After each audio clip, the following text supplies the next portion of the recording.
आपकी उम्र हो गई 51। नाम? मोहम्मद गज़ाली इदरीस। कौन सा काम है आपका? हम बिज़नेस करते हैं, टायर की दुकान है, पंचर वंचर का सामान वामान अच्छा।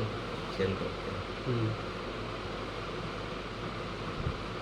भाग दौड़ वाला काम है, फिर आपको शुगर बीपी कैसे हो गई? भाग दौड़ वाला काम नहीं है, तो बैठने का काम है, दुकान में बैठे रहते हैं। नहीं फिर भी। बीपी देखिए मेन जो है ना, हम लोग हैं, जो बात है ज़मींदार किस्म के आदमी, और केस मुकदमा हमेशा लगा रहता है। ज़मीन की वजह से कोई रैयत दाब लिया या कुछ हो गया इस टाइप का, तो ये केस हमको लोग को 2001 से चल रहा है।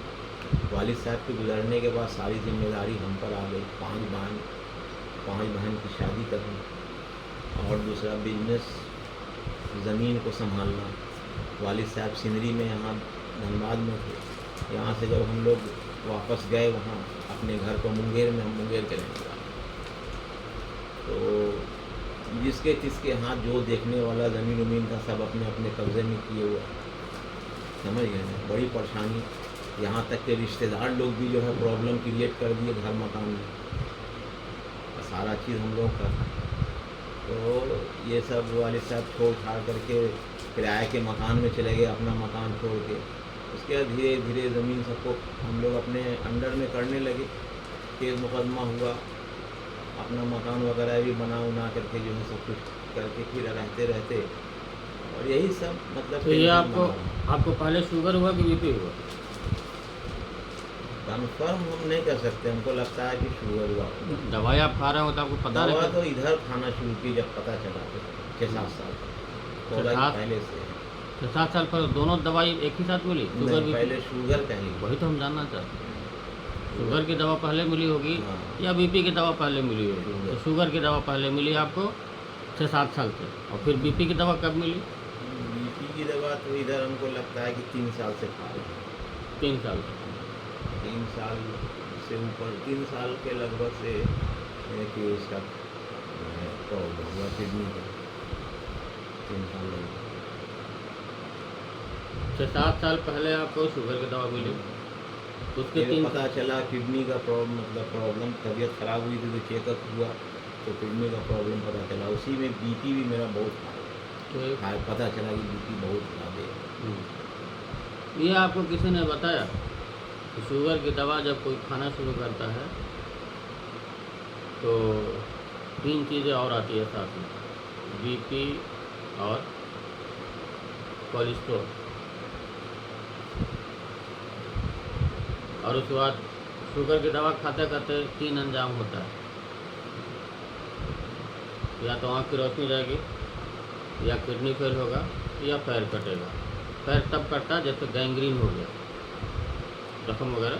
शुगर के पेशेंट का जख्म होता है तो सूखता नहीं है, तो पैर काटना ही पड़ता। अब यहाँ पर है, पैर के अंगूठे में हुआ तो उसको काटना ही वो होता है। तो शुगर, बीपी और कोलेस्ट्रॉल, ये तीनों जुड़वा बहन है। ये तीनों में से कोई एक अगर हो गया तो आपको दोनों चीज़ें तोहफे में मिल ही जाएगी 4 साल, 10 साल, 12 साल के बाद। तो आपको शुगर के बाद बीपी मिल गया और किडनी फेल भी हो गई, है ना। तो किडनी फंक्शन का जो प्रॉब्लम आया, वो क्या प्रॉब्लम आया था शुरुआत में? चेकअप हुआ था तो उसी में पता चला कि पैर में तो सूजन आ जाता था, अक्सर कम हो जाता था, बीपी हो जाता था। वही डॉक्टर साहब जो है चेक किए कैडनाइन का, तो उसी में कुछ बढ़ा हुआ, तो मेरे ज़्यादा बढ़ा हुआ नहीं है, दवा खाइए ठीक हो जाएगा, लेकिन ठीक क्या होगा, बढ़ते चला। तो ये शुगर, ये पैर के बाद आप अलर्ट हुए और फिर क्रिएटिनिन हुआ, ये कब की बात है? 3 साल से।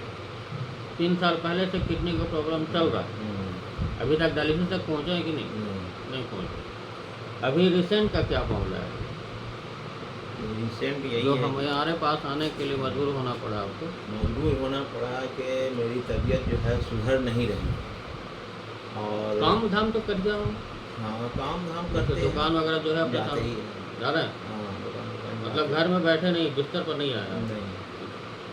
तो डॉक्टर क्या बोला अभी?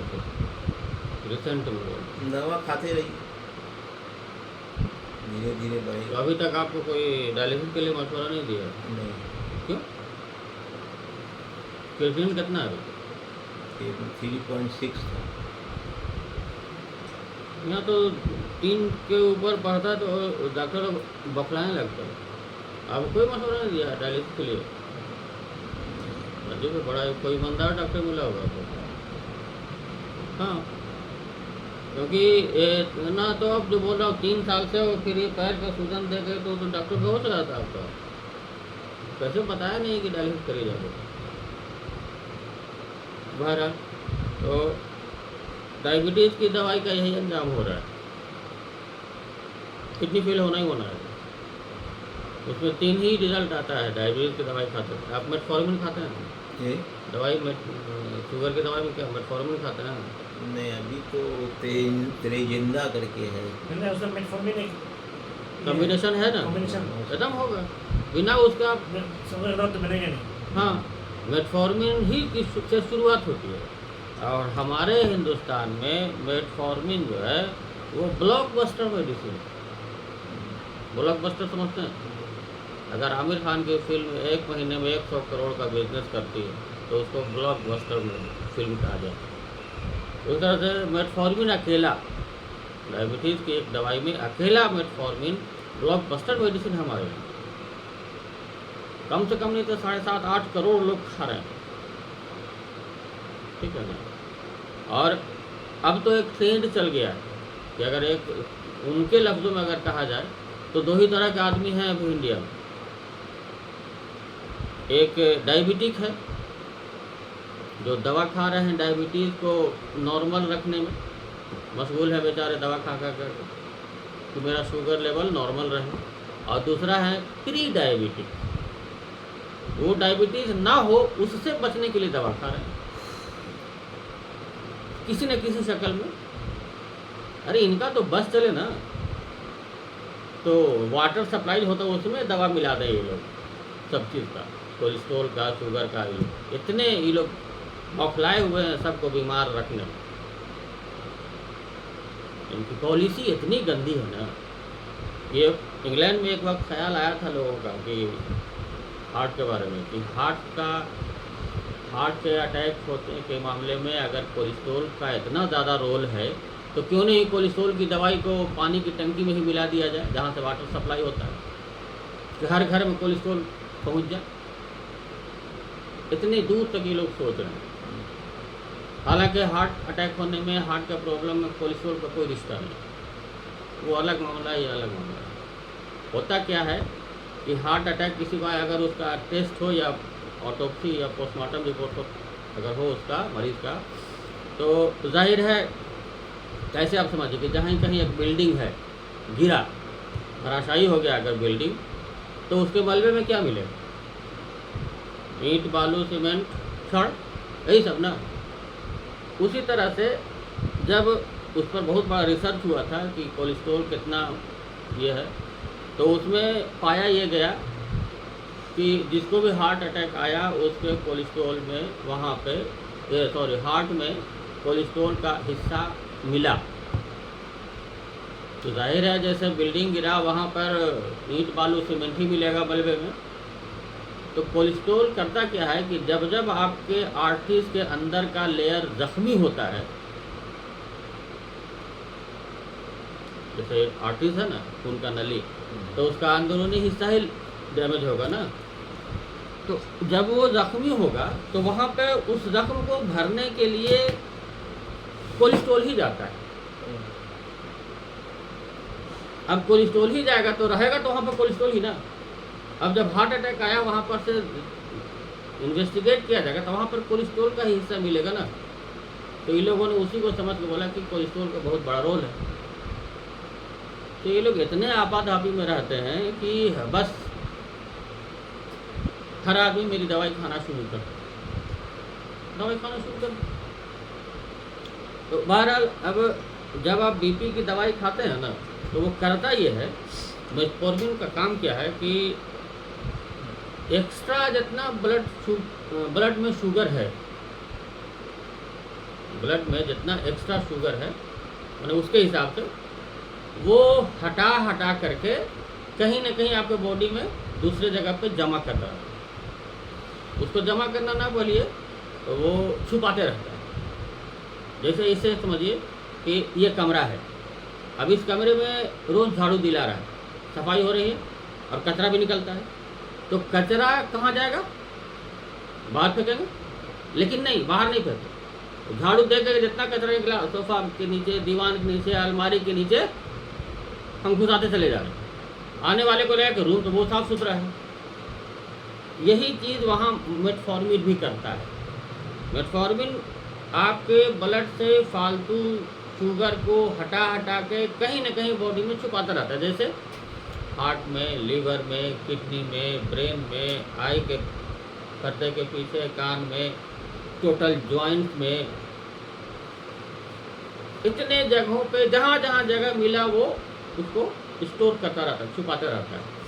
और आपको शुगर टेस्ट करके दिखाया जाता है कि देखो भाई आप मेटफॉर्मिन खा रहे हैं, आपको शुगर लेवल नॉर्मल है।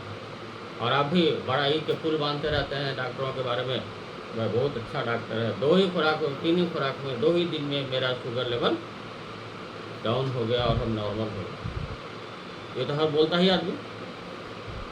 लेकिन अगर डॉक्टर से पूछिए, फिर पूछिए कि ये जो 400 शुगर मेरा बढ़ गया था वो गया कहाँ?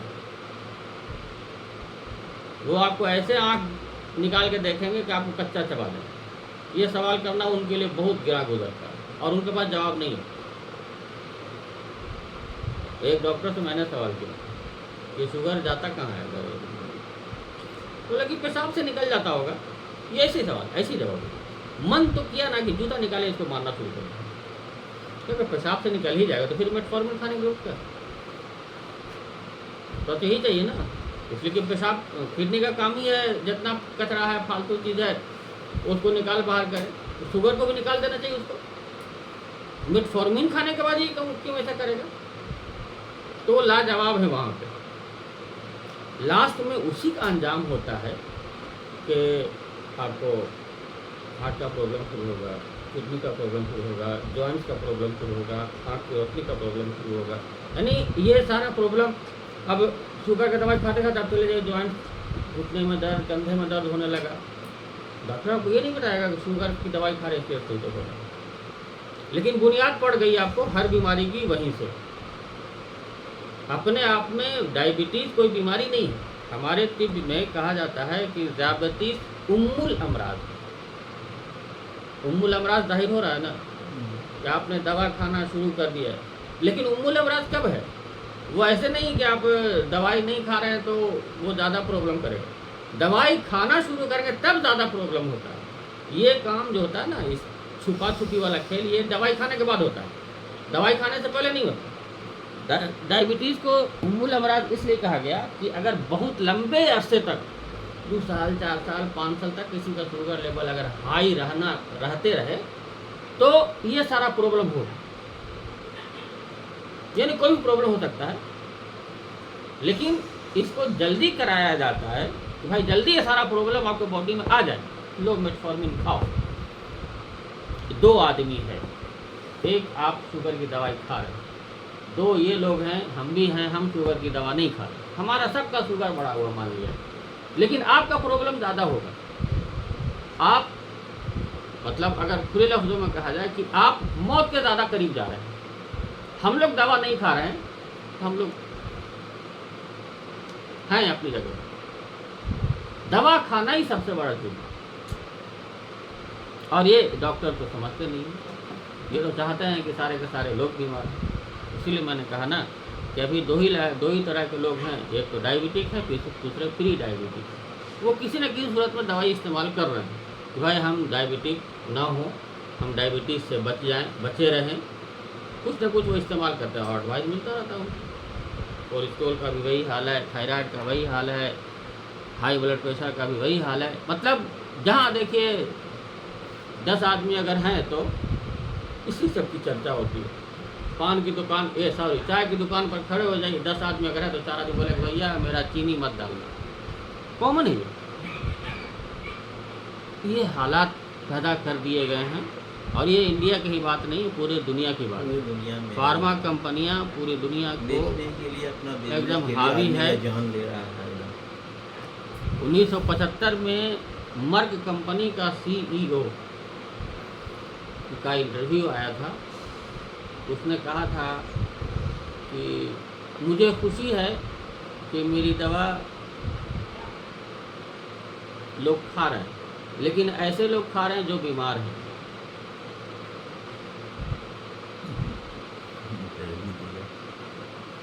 मतलब, और हमको, मेरी दिली ख्वाहिश है कि मेरी दवाई सारे लोग खाएं। ये उसका इंटरव्यू था। ये 1975 की बात है, करीब करीब 48 साल हो गए उसके इंटरव्यू को, तो मर गया। लेकिन आज उसकी बात लफ्ज़ ब लफ्ज़ सही साबित हो गई। आज हर आदमी किसी न किसी बहाने अंग्रेज़ी दवाई इस्तेमाल कर रहा है, चाहे वो बीमारी को रोकने के लिए या बीमारी से बचने के लिए। हर आदमी आज एलोपैथ की दवाई खा रहा है। और हम ये गारंटी लेते हैं इस बात की कि हर आदमी आज भी सेहतमंद हो सकता है, रहेगा, बीमार भी नहीं हो। पहली शर्त कि वो अंग्रेज़ी दवाई उसको छोड़ना होगा। अंग्रेज़ी दवाई केमिकल है ना, ये हमारा बॉडी नेचर से बना हुआ, आग, पानी, हवा, मिट्टी से हम बने। इसमें कुछ भी प्रॉब्लम होता है तो हमको आग, पानी, हवा, मिट्टी से जो चीज़ें सामने आई हैं, खाने पीने की, या जो भी नबातात या जो भी, उसी से हमारी ये तकलीफ़ें दूर हो सकती हैं। केमिकल इंसानियत के लिए है ही नहीं। एलोपैथ तो केमिकल है। केमिकल को हटा दीजिए। जिस दिन आपकी ज़िंदगी से केमिकल हटा, आपकी सेहत की वापसी का सिलसिला शुरू हो जाए। आप रिकवर में चले जाएंगे। धीरे धीरे आपकी रिकवरी होने लगेगी। और ज़्यादा लंबा इतिहास नहीं है हमारे हिंदुस्तान में एलोपैथ का। जब अंग्रेज़ आए तो अपने साथ अंग्रेज़ी दवाई लाए और अपने डॉक्टर साथ लाए। उस वक्त उनकी आबादी कम रही होगी तो थोड़े से में काम चल जाता था। तो अंग्रेज़ों ने सर्वे कराया था। पहला सर्वे हमारे यहाँ हुआ था अंग्रेज़ों के ज़रिए, शायद 1880-81 साल, मुझको सही समय याद नहीं है।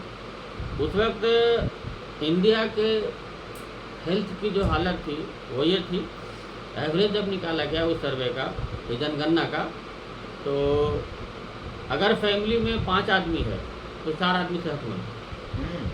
जी, आप असली इतिहास पढ़िए इंडिया का,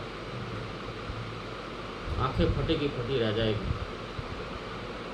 तो सब आज ये हालत है लगभग 200 साल के बाद, 200-250 साल हो गया अंग्रेज़ों के आए हुए गए हुए, कि आज हर आदमी बीमार है। और या तो फिर वही आदमी बीमार नहीं है जो या तो कभी डॉक्टर के पास नहीं गया या कभी इन्वेस्टिगेशन नहीं कराया। इन्वेस्टिगेशन में एक्सरे है, सोनोग्राफी है, CT स्कैन है, ब्लड टेस्ट, स्टूल टेस्ट, ये सारा जांच से अगर जो नहीं गुजरा है कभी, वही आदमी सेहतमंद है। आप एक बीमार हैं, ये 2 आदमी आपके साथ, ये बीमार नहीं है आपकी नज़र में, लेकिन आज ये बॉडी चेकअप के लिए चले जाएं, इनको एक बीमारी की लिस्ट में मिल जाएगी। कहीं सोडियम कम मिलेगा, कहीं पोटाशियम कम मिलेगा, कहीं क्रिएटिनिन थोड़ा सा 1-8 पॉइंट आगे आ जाएगा, शुगर लेवल थोड़ा सा अल्टर हो जाएगा, BP थोड़ा सा इधर उधर हो जाएगा, लंबी लिस्ट मिल जाएगी। देखिए, ऐसा कीजिए, आप फलाना डॉक्टर से मिलेंगे। ये जो चेकअप कैंप लगता है ना, ये इन्हीं सब का खेल होता है। फ्री चेकअप कैंप आपके फ़ायदे के लिए नहीं लगाया जाता। तो वो मछुआरा जाल फेंकता है नदी में ना, उसी तरह से वो जाल फेंकता है। मान लिया कि 200 आदमी का उसने फ्री चेकअप किया, एक आदमी का खर्चा उसका आया मान लिया मैक्सिमम 10 या 12 रुपये। आजकल तो सब फिट आ गया। तो उसके बाद क्या हुआ, 200 में से 50 आदमी अगर सस्पेक्टेड केस में आ गए, लिस्ट आ गया, अब आपको एक ही एडवाइस दिया जाएगा, डॉक्टर साहब जाके फलाना दिन ले लीजिए, आप उस दिन से आप बीमार हो। तो ये जाल फेंकते हैं, ये फ्री चेकअप कैंप के नाम। मरीज पकड़ने के लिए। तो इसीलिए बताया कि वही आदमी आज सेहतमंद है जो कभी डॉक्टर के पास नहीं गया या नहीं आएगा, आजकल लोग हड़बड़ा जाता है कि भागो जल्द से।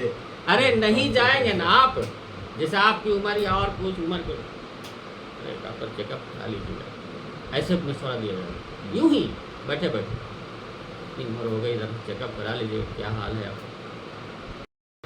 हर में ग्लूकोमीटर सब अवेलेबल है, करेंगे चेक नहीं हुआ है, शुगर के पेट जरूर ग्लूकोमीटर है ना। आपका तो हो ही रहा है, जरा सा कुछ अनईजी फील हुआ तो ही भोंका टेस्ट कर लिए, मान भी आपका आगे, उनको भी आप एडवाइस दे रहे हैं